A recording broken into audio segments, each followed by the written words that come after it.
Motorsport TV Live, brought to you by Motorsport Tickets, the dedicated motorsport experiences provider.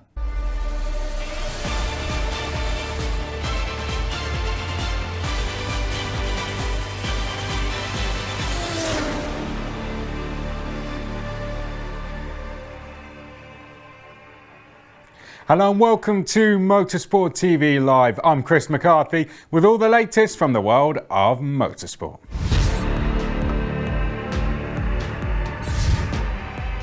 The Hamilton-Verstappen saga continues and we bring all the build-up ahead of Qatar. World Rally legend Loeb in talks for a sensational return, and we bring you a first peek at Mahindra Racing's new Season 8 livery and hear from their drivers. All those stories and more coming up here on Motorsport TV Live. The FIA has summoned Mercedes to a hearing later today after the German manufacturer asked for a right to review over Max Verstappen's incident with Lewis Hamilton in the Brazilian Grand Prix. The hearing will determine whether Mercedes have the right to review the case and will depend on them presenting new evidence. This is the forward-facing camera footage from Verstappen's car, which stewards didn't have access to when they decided not to investigate the incident between the Red Bull driver and his Mercedes rival Hamilton at Turn 4. Verstappen appeared to push Hamilton wide while defending his lead on lap 48, with both drivers taken to the painted run-off area before rejoining the track. Hamilton later went on to pass Verstappen to win the race, successfully recovering from a 5-place grid penalty for an engine change and exclusion from the Friday qualifying session. Should the FIA accept that Verstappen was in breach of the sporting rules, then it could hand down a time penalty for the Brazil race or impose a grid drop for this weekend's race in Qatar. Now looking ahead to the weekend, and drivers who have been testing in the simulator are expecting the Losail circuit to be challenging and physical. Of the 20 on the grid, only Sergio Perez and Nikita Mazepin have raced at the track. With a series of quick sweeping corners, a high downforce setup is expected to provide the drivers with a challenge, and Perez believes this track could see an even closer fight between Mercedes and Red Bull. We'll see what we are able to do going into Qatar, said the Mexican. I think it's going to be a different track. Probably straight line speed is not so relevant over there, so hopefully we can be a lot more competitive. Meanwhile, Lando Norris appears to be relishing the challenge and believes new venues are usually enjoyable for drivers. I think it's good for us as drivers to kind of try and adapt to something new, said the McLaren driver. And it's always more exciting when you have a new circuit to try and get up to speed and try different things. I just hope the racing is fun. That's like the best part of it, going to a new track to see if the racing's any good. We'll bring you all the latest from the inaugural Qatar Grand Prix here on Motorsport TV Live. Oscar Piastri is set to face a year without racing in 2022, so he can focus on his reserve role with Alpine and his push to secure a Formula 1 drive for 2023. The Formula 2 Championship leader was named as Alpine's new reserve driver earlier this week, and speaking to motorsport.com ahead of this weekend's Qatar Grand Prix, he revealed that he is set to face a year without a race seat despite leading the F2 Championship by 36 points. I want to be focused on getting to F1.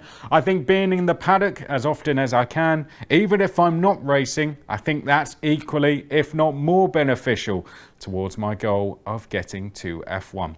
As much as I'm going to miss racing because I don't think I will race anything next year, I think there's a bigger picture to look at. Well, don't go anywhere. We've got lots more news from the world of motorsport coming up here on Motorsport TV Live.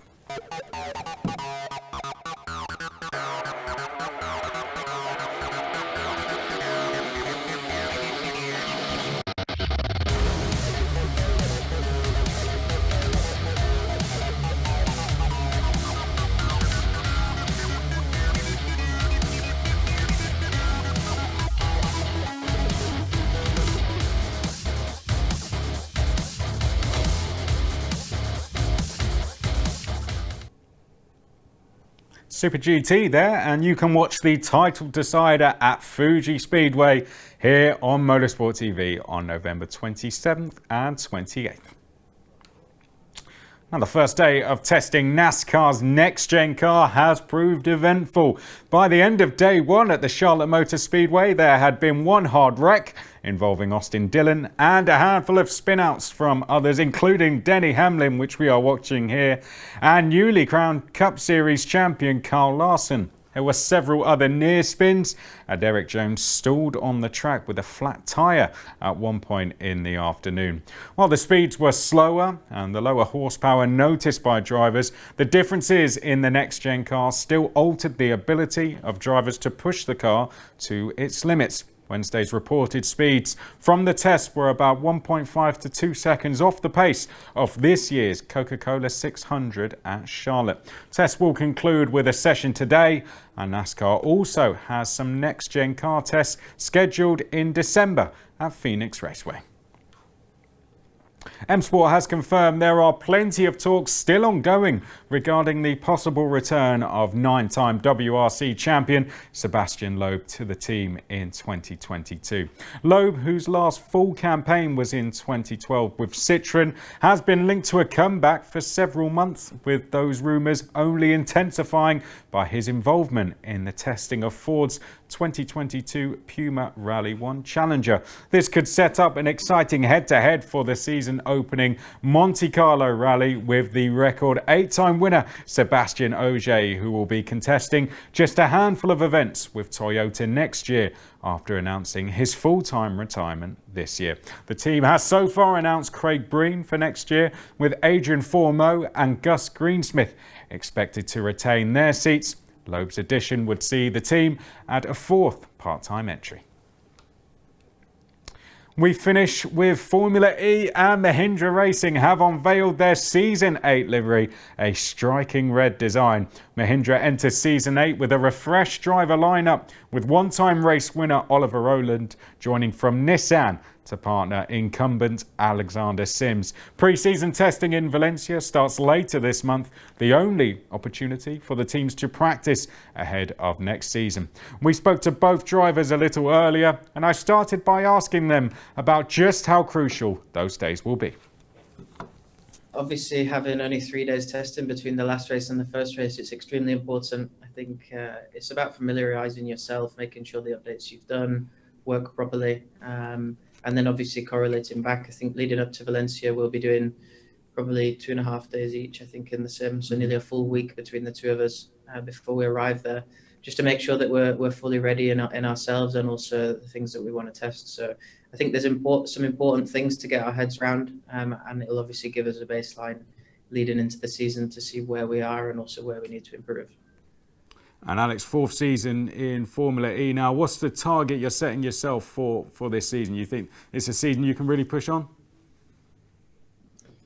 I would hope so, yeah. I mean, Ollie and I, we've been in Formula E the same amount of time.